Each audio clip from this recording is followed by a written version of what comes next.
고난과 어려움 없이 살아가는 사람들은 아마 없을 것입니다. 겉으로 보기에는 아무 일이 없는 것처럼 보이는 사람들도 그 내면 속에는 그들 나름대로 아픔과 어려움을 겪으며 살아가고 있습니다. 그 어려움은 우리를 성숙하게 하고 또다시 도약하는 기회가 되기도 하지만 그 통과하는 과정은 누구에게나 쉽지 않은 시간입니다. 인생에 수고하고 무거운 짐을 지고 가는 자들에게 때로는 상처받고 절망한 자들을 누가 치료하고 위로해 줄 수 있을까요? 우리의 모든 상처를 싸매 주시며 깊은 절망 가운데서도 소망을 주시는 분은 하나님이십니다. 어떤 어려움과 고난 속에서도 우리를 다시 일어날 수 있는 위로와 희망을 주시는 주님을 바라볼 수 있기를 바랍니다. 오늘 본문은 고린도후서 1장입니다. 사도 바울이야말로 복음을 전하면서 수많은 핍박과 고난을 당했습니다. 그러나 끝까지 절망하고 포기하지 않을 수 있었던 이유는 그가 당하는 고난 가운데 내 은혜가 내게 족하다라고 하시는 하나님의 위로와 늘 함께 동행하시는 주님의 임재를 체험했기 때문입니다. 그랬기 때문에 그가 경험한 하나님의 위로와 하나님의 은혜로 인해 고난당하고 있는 또 다른 사람들을 위로할 수 있었습니다. 하나님은 위로의 하나님이시며 은혜를 내려주시는 우리의 아버지가 되십니다.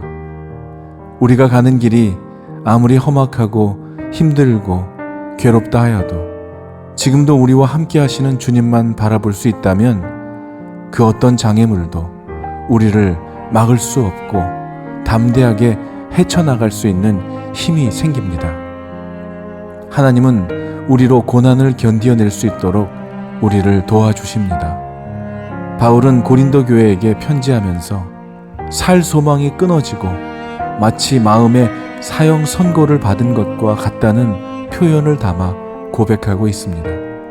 얼마나 큰 어려움을 만나면 이렇게 말할 수 있는 것일까요? 바울은 문제로 인해 넘어지지 않고 전능하신 하나님을 의지함으로 모든 고난을 견디고 이겨낼 수 있었습니다. 살아가면서 이와 같은 힘겨운 고난을 아마 누구나 경험해 보았을 것입니다. 아니, 경험하고 있을지도 모릅니다. 아니면 경험하게 될지도 모릅니다. 그러나 그때마다 우리가 잊지 말고 기억하고 있어야 하는 것은 바로 이것입니다. 주님만 의지하는 것입니다. 주님만 바라보는 것입니다. 문제를 바라보고 있는 우리의 시선을 하나님께, 주님께 돌리는 것이죠. 고난의 때에, 아픔의 때에 주님께 돌이킬 뿐 아니라 기쁨 속에서도, 행복 속에서도 주님께 우리의 시선을 돌릴 수 있어야 합니다. 모든 상황 속에서도 주님만을 바라보며 주님께 감사할 수 있다면 그 사람은 이미 고난을 통과한 자일 것이며 그 무엇도 그를 주의 사랑에서 갈라놓지 못할 세상에 감당할 수 없는 승리자의 삶을 살아가게 될 것입니다. 그래서 욥은 이렇게 고백합니다. 그러나 내가 가는 길을 오직 그가 아시나니 그가 나를 단련하신 후에는 내가 정금같이 나으리라. 고난을 통과한 후 하나님의 절대적인 주권을 인정하게 된 욥은 이제 주를 귀로만 들었사오나 이제는 눈으로 주를 봅니다 라고 고백합니다. 환난을 통해 주님은 우리로 하여금 그리스도의 고난에 참여케 하실 뿐만 아니라 그리스도의 위로도 넘치게 하시는 분이십니다.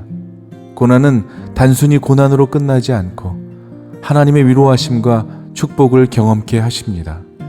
그와 같은 은혜의 경험을 통해 바울로 환난을 경험하고 통과하게 하심으로 말미암아 그가 받은 그 위로함으로 인해 또 다른 성도들을 바울을 통해 위로받게 하시는 것입니다. 고난당해보지 않은 사람이 고난당하는 사람의 심정을 어떻게 헤아릴 수 있겠습니까?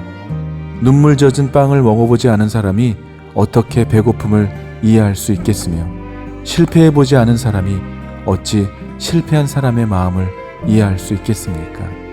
병으로 고통당해보지 않은 사람이 어찌 병든 사람의 고통당함을 이해할 수 있겠습니까? 이와 마찬가지로 환난을 당해보지 않은 사람은 환난 당하는 사람을 진정으로 위로할 수 없을 것입니다. 그러나 예수님께서는 우리보다 먼저 고난을 당하셨으며 우리의 고통을 알고 계십니다. 히브리서 4장 15절은 이렇게 말씀합니다. 우리에게 있는 대제사장은 우리의 연약함을 동정하지 못하실 리가 아니요 모든 일에 우리와 똑같이 시험을 받으시니로되 죄는 없으시니라. 지금은 은퇴하신 존경하는 나고영 목사님의 아내 되시는 시인 김영자 사모님께서 직접 쓰신 시를 받아 읽어 내려가는 동안 이미 내 안에서는 시인이 당했을 아픔과 고통이 선율이 되어 녹아내리기 시작했습니다. 시인이 경험한 그 아픔의 무게만큼은 아닐지라도 제게도 그대로 전해졌기 때문입니다. 그렇게 사모님의 시를 읽는 동안 내 안에서 녹아내린 선율로 만들어진 곡이 바로 주님만 보입니다입니다.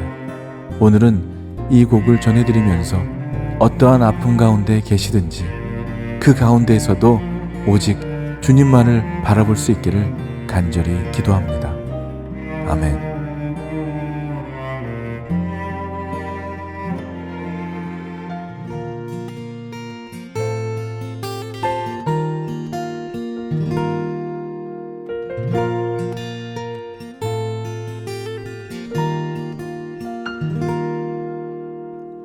무엇을 보아도 찬란히 떠오른 아침 해를 보아도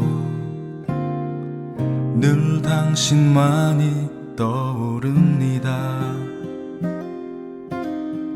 그 해를 바쳐 올리는 넓고 푸른 바다를 보아도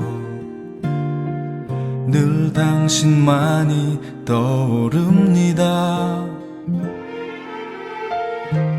형용할 수 없이 아름다운 꽃 한 송이의 매혹적인 자태 속에도 어쩔 수 없이 사랑에 빠진 저는 당신만 주님만 보여요. 슬픔 속에서도 기쁨 속에서도 아픔 속에서도 행복 속에서도 난 주님만 보여요. 슬픔 속에서도 기쁨 속에서도 아픔 속에서도 행복 속에서도 난 주님만 보여요.